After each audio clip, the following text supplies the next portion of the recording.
Good morning, people. Okay, here we go. Let me center myself here. This is important, you know. I see others do this, so I'm doing it too. There will be no work done here today. No effort needed or discipline required. For as I fall back into these exercises and relax, staying in each breath, staying in each moment, each and every movement in love and in joy, ever the sharp eye to slow everything down, creating inner space so the universe can come to me, work through me, doing these exercises for me and for the larger community. No, there will be no discipline required here today. Okay? That's the thing I made up. That's the one I'm going to keep saying that periodically because it's so crucial to making your life become less effortful, more of a flow into one thing you have to do to the next each day. Okay, my life now is coming to the point where I flow from one thing into the other. First, I get up, I flow into a meditation. You know, I flow, and then from there I flow into a stretch. Or I do stretching first. Actually, we'll go into meditation soon. I stretch. I do a nice 25-minute stretch, and I flow into meditation. And if I want to do Sudarshan Kriya, I flow into that. And then I flow into a walk or a swim. And you know, it's kind of a constant flow, not an individuated sort of sense of effortfulness. You know, and that's what's helped me get there. That sense of being in the moment, and that affirmation I just said. And, just think about that. And we don't want life to be a bunch of segmented, hard things we have to do like it was 20 years ago for me. Going, oh, now I have to do this. Now I have to do the energization. Now I get to do this. And I can flow into that. You know, that sort of attitude. That's what we want there. Okay? Okay, let's talk about fast for a second. I want to tell you what I do. You know, this is what I do when I go on a fast. I'm going to do 5 fasts this year, 5 4-day fasts, okay? And when I go on a fast, I get the most out of it. Once again, fasts aren't that difficult. Once you get past the second day, it's kind of easy. If you get past the 4th day, in a way, you don't need to eat. You know, it's odd. Your body becomes adjusted and you become sort of tuned into a different rhythm, and you cannot eat. You know, I've known guys who have gotten past the 4th or 6th day and they don't need to eat. You know, they don't have to eat. They're not even hungry anymore. So that's interesting to think about that. I don't know that I recommend that necessarily, but when, like I said on the last video, when you're fasting, your body is building itself. Building on itself, building the source, rebuilding this, rebuilding that, doing things that it normally doesn't have to do because it had to spend so much energy digesting food. It's one of the most energetic consuming things we do is digestion. More so than running a couple miles. It's that energy consuming. That's how much your body has to work. And we'll get into diet too at some point soon. I have a great diet, I told you. Here's what I do when I go on a fast. I drink distilled lemon water, okay? All day, glasses of distilled lemon water. I try not to overdo it, but I drink 4 or 5, glasses of distilled lemon water. And that pulls the minerals and everything and metallics and everything out of the cells and out of your body, and helps flush them out. Okay, I drink green tea during the fast, and in the afternoon I make this ginger turmeric, fresh ginger, fresh turmeric root. I steep it with some parsley and black pepper to help absorb the turmeric, and cayenne. And I put it in a glass with honey and lemon juice. And that's excellent drink to have. I do that in the afternoon generally. And it helps. It's a great thing. The parsley is a great cleanser, great cleansing herb for your guts and your intestines and all that kind of stuff. It's a powerful herb too. So you can use mint in that mixture too. I drink that. I do Sudarshan Kriya from fasting for 4 days. I usually do 2 prolonged ones twice. Okay, I do them twice. And I slow it down even further, and I take a long time. The breathing itself, once again, is a cellular cleanser of the highest magnitude. So when you're fasting and you do it, it's even more so. That breathing, you're expelling all kinds of toxins and impurities out of your body by that breathing process. And that's the perfect thing to do when you're fasting. Be careful, go slow.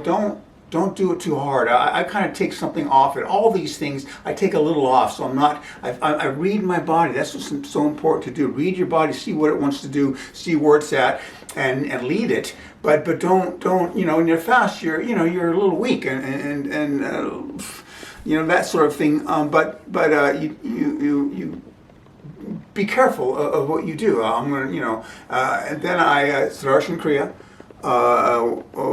I meditate every day. Twice a day. I meditate twice a day, every day. Hell, I can meditate. Meditate for me is easy. I can meditate an hour and a half. Easy. Not easy, but an hour and a half goes by. When I meditate in the morning, usually 4, 5, 6, 5. I would say would be the mean time, time goes by fast. Early in the morning, meditation for me is best around 4 o'clock, 4:30. You get into the meditative mind frame. It's a very, very pleasant place to be. It's extremely pleasant for me to be there. And an hour and a half goes by pretty quick. And then I brush it up in the evening for another another half hour. So I'm meditating about 2 hours a day.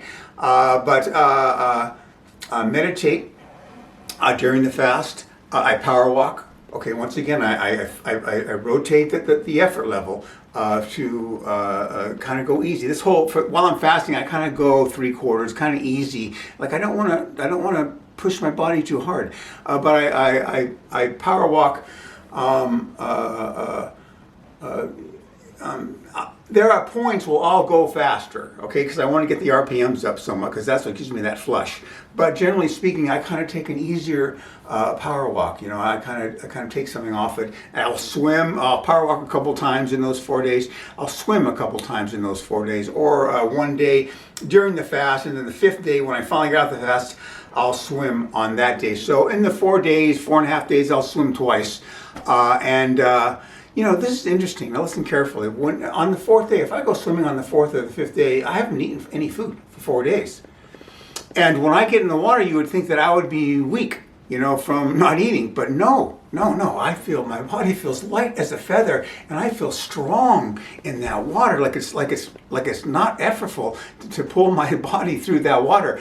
It's just interesting the way that falls that way, and it's kind of amazing that happens. And once again, I don't swim as hard as I usually do. I kind of take something off it, make it easier, luxurious kind of a swim. There'll be points where I'll go 90% power. They say in exercise this: if you even go a couple of minutes with full on. 2 or 3 times a week, that's enough to give you the full advantage of exercising. So that's something to consider.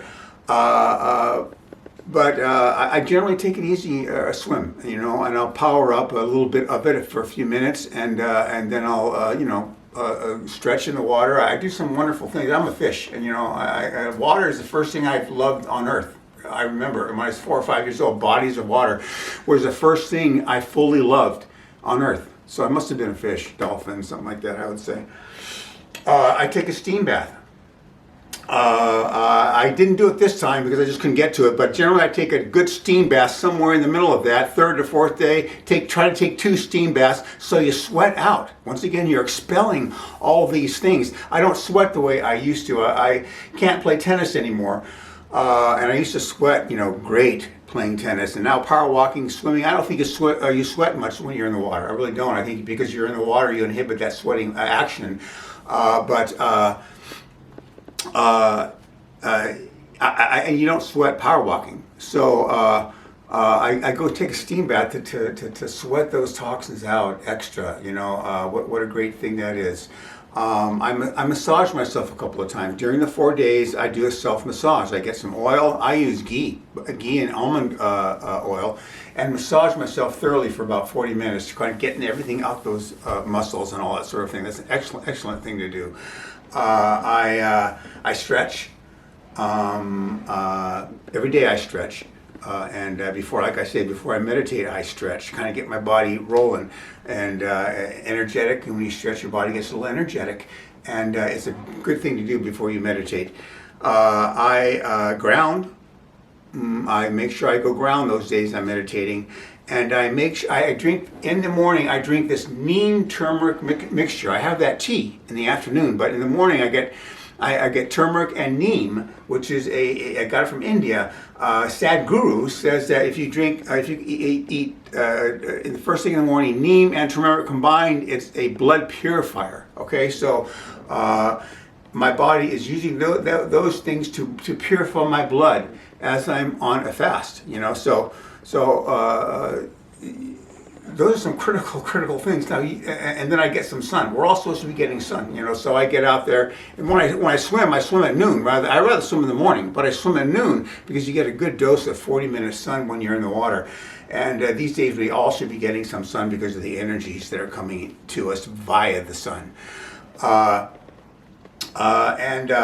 That's what I do. And you don't have to do this, okay? This is what I've sort of crafted as I've gone along. I remember the first time I started fasting, my mouth would get so toxin filled and thick and smelling, my underarms smelling, everything. But that doesn't happen anymore. That tells me I have a pretty clean body. I have one of the cleanest bodies around, I would say.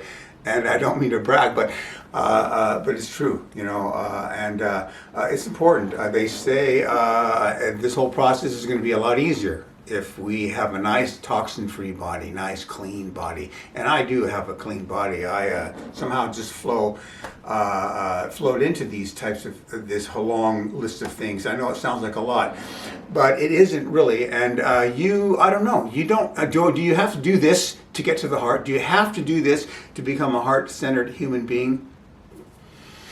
It helps, but I would say no. You don't have to do that. You don't have to do it. There are certain people, look at all the things I do, the meditation, all these things.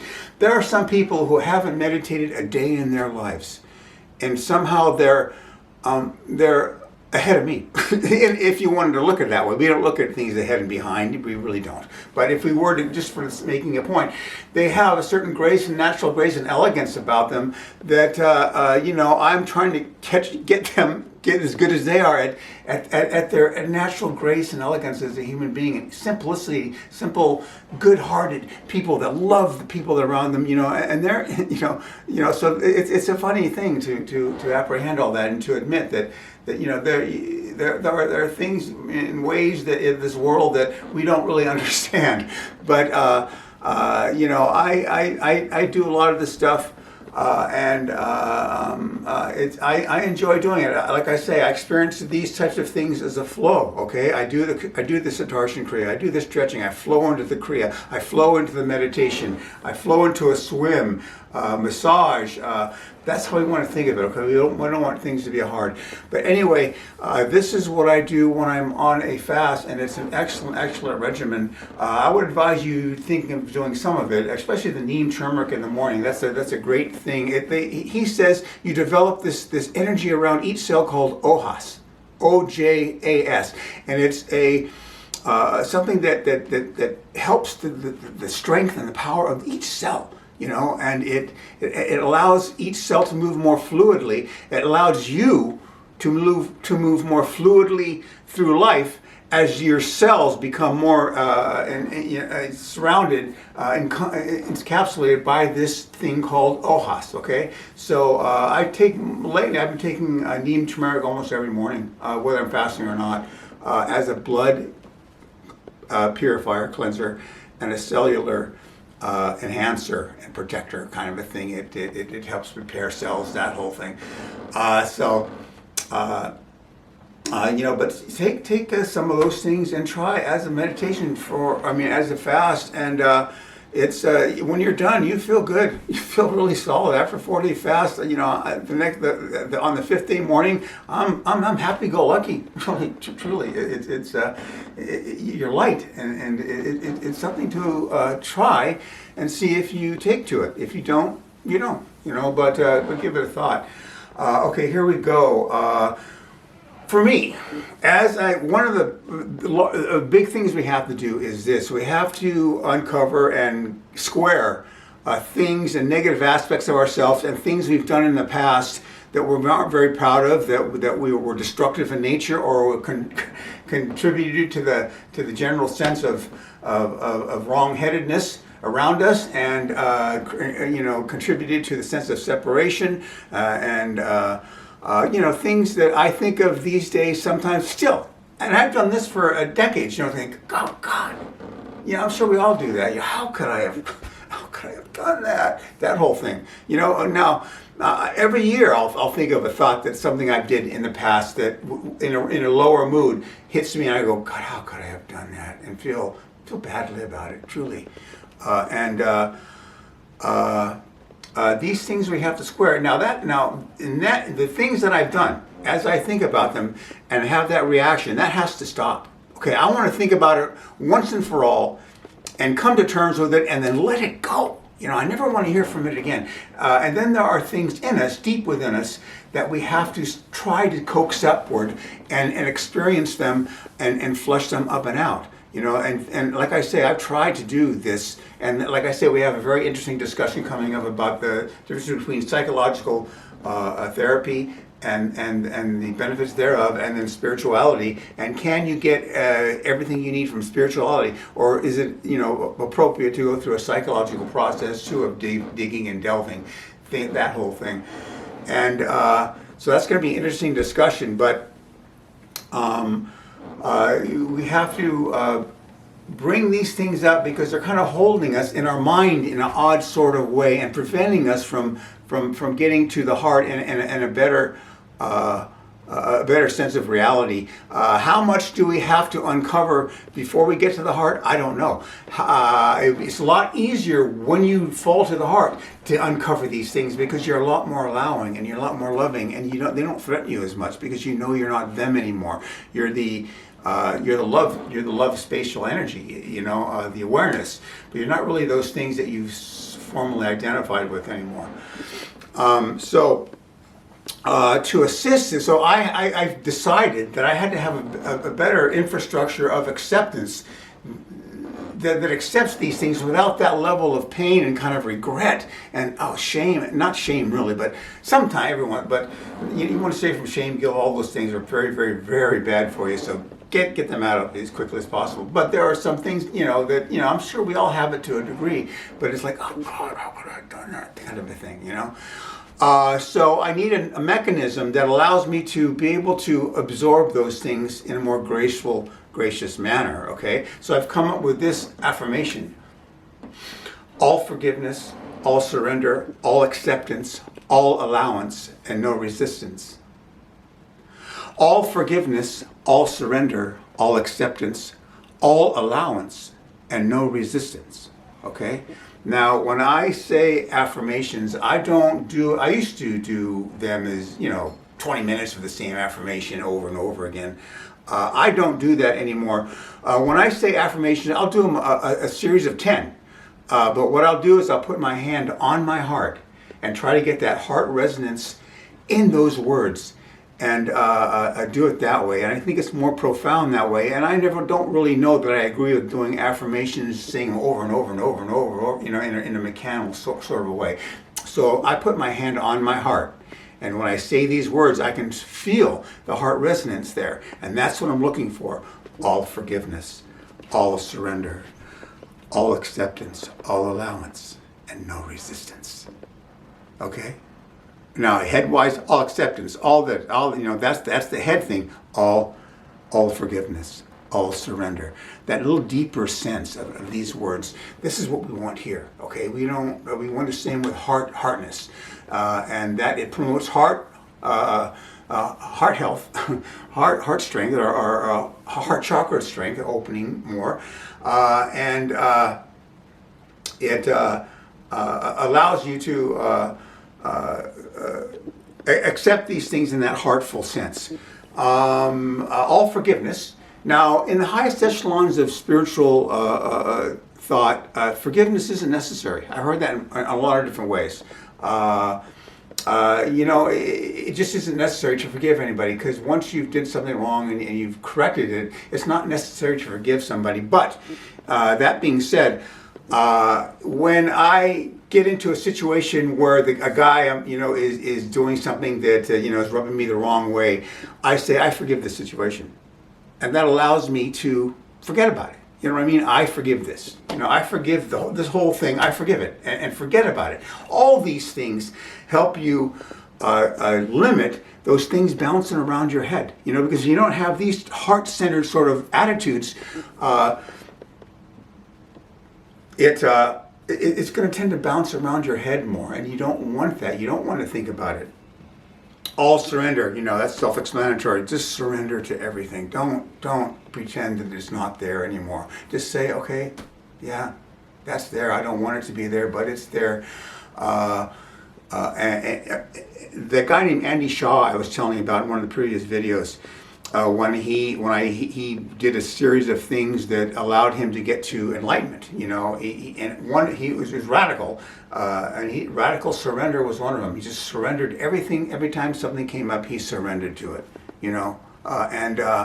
the constant surrendering to everything that comes up, that you've done, that you've done, or you have tics in your personality, or you have those deeper things that you remember them all of a sudden.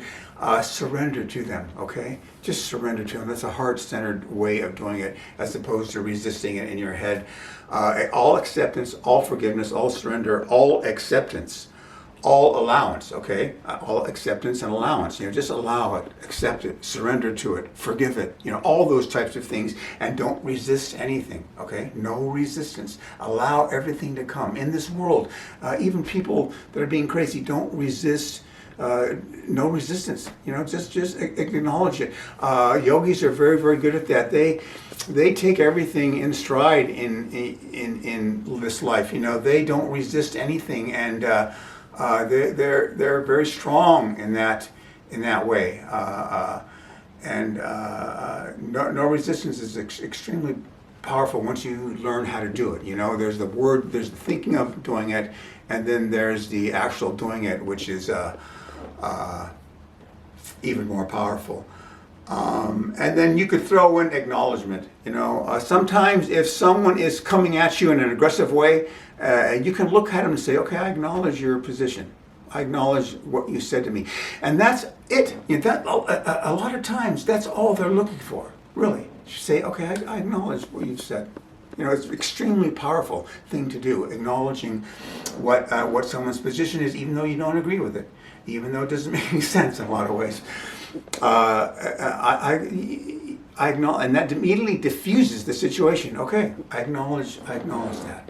Okay, I acknowledge what you said. I have this complaint about you, and blah blah blah. And then they give it to you, and you say, okay, I acknowledge your statement. I acknowledge what you've said. Like that. See, that's how we take things apart, and that's how we get them, up, keep going upward, like I was saying in the last video. Like I say, all of these things will stop them playing in your mind. Going around in your mind, being obsessed with them in your head. Just admit them, accept them, allow them, acknowledge them, don't resist them, and forgive them. Surrender to them. All these things are going to help create a mechanism that's going to allow you to process these types of things that come up that you don't want to look at, but it's going to allow you to process them and get them out. Flush them out of once and for all. And that's this affirmation then. Like I said, do 10 a day or something like that. Do them when you're going to sleep. Do them when you wake up. But it's going to slowly shift your mentality into, and like I say, put your hand on your chest and get that heart resonance when you're saying it, and say them 10 times. That's going to help get rid of all that stuff, and that's what we're going to want. And we want all these things flushed up, And like I say, I don't know how much we're going to have to do of this before we can legitimately fall from the heart, from the head to the heart. I would just say probably a lot of them, or half of them, or I don't know. Like I say, I'm not shooting spitballing here, but you're going to have to get rid of some of them. And then once you get to the heart, I'm sure you can clean it up from the heart, which is going to be a lot easier than doing it in the mind. You know, talk about the forgiveness and surrender and acceptance and allowance. That's a natural. Those are natural qualities of a heart-centered life. All those types of things, So that's what I've come up with. That I just sort of made that up to get my mechanism better, so I can accept these things for once and for all. I don't want to keep thinking of those things I did in the past that weren't right and created damage and took the situation downward into a lower vibration. I don't want to have to think of them and be pained by them anymore. I want them up. I want to remember them and do it once and for all and just forget about it, because they're just hindering us at that point. Who cares, really? So I think that's going to be it. That's good. Okay. Yeah, that's pretty much what I wanted to say.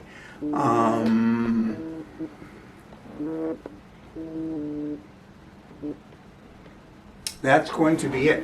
Okay, funny thought of the day. Okay, I had some dental work done. This is kind of a funny story.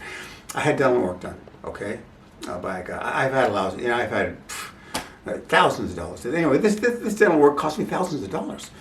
And I was about a year later, I noticed that it was getting loose. It was getting loose by the week. It'd be a little bit more loose. I go, this thing's falling apart. I got to go back to my dentist. So I'm at a coffee shop and I'm reading the paper. And I turn the obituary page, and there's the picture of my dentist right there on the page. And I go, oh, wow, that happened. He got in some boating accident. He died in some boating accident, odd thing. And I, oh, shit, because it seemed weird that he was young, guy. He didn't seem like he was, time to die or anything like that, but he was gone. And then I thought, holy shit, I'm not going to be able to get this, because he would have fixed it, It was within a time frame that he would have said, yeah, I'm going to have to straighten that out. Now I can't do that, he's gone now. So I'm thinking, holy shit, what am I going to do? I had to go somewhere else and get this paid for all over again. Shit. So at the bottom was a funeral or a ceremony will be done at such a date. If you want to bring some donations for the kids' college funds, go ahead. So I'm thinking, shit, shouldn't I get some of that money? I mean, he did some work, and now I'm out. So I thought of me going to the thing and standing next to the family, going, look, sir, he did some dental work, and it's not very good. I have to do it over, and I don't have the money. So could you give me a little, so I can, I need to get this done. It's not fair that I haven't done that. And the kids are going, Mom, what's that guy doing here? Oh, he's trying to steal your college fund, honey. Funny thought. These are the things I think of. That's the funny thought of the day. But what an awkward situation that is, what I mean? I'm just trying to make the best of it as I can. All right, so that's it. I am Jeff Africa. I'm a citizen of Earth, a free citizen of Earth, a patriot of the United States of America, and I stand unafraid. And these four, Mother Earth, Divine Mother, Jeshua ben Joseph, and Paramahansa Yogananda, these four are my ones that I love. These are the ones that I partnered with. These are the ones going to help me get through this, help me fall from my head, where I'm just so tired of being, into my heart and create a brand new life. And it's a great start to get into the fifth dimension. Okay, so these four have my back. I love them. And between the five of us, we're going to get this done. And you're going to see me become a heart-centered human being right here before your very eyes. I declare the 2020 decade, the decade of the opening heart. Okay, that's what we need in this world more than anything else, is an open heart. Everybody begin to operate from that open heart. Forget the mind, the intellectual stuff by itself is almost useless, senseless. We have to have our heart into our intellectual process to start to make sense, and we have to treat each other from the heart. I mean, it's just a vile, vile world in so many ways, and we're going to have to correct that as we go forward. Okay, so that's it, and I hope this is going to wash. I'm going to watch it, and thanks for listening, and I'll see you all very soon. Bye.